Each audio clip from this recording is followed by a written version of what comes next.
好多家屬訴苦，明明講道理講到口水都乾，佢呢頭話知道，轉個頭又去賭。其實你講嘅未必錯，但可能係對方根本就接收唔到。賭嘅人大多都知道賭博有害，但可能佢每日面對住嘅生活充滿無力、焦慮或者情緒空洞。賭博對佢嚟講係填補或者係麻醉，亦係面對生活壓力或者負面情緒嘅應對模式。當佢未處理好呢啲情緒，你講道理反而變成咗壓力。尤其係當講道理夾雜住咁你都唔明，你想我點？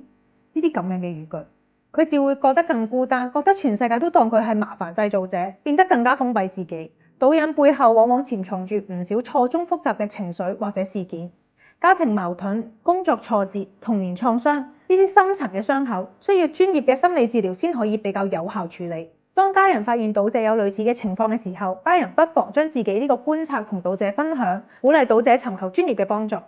陪佢面對心結先係真正嘅出路。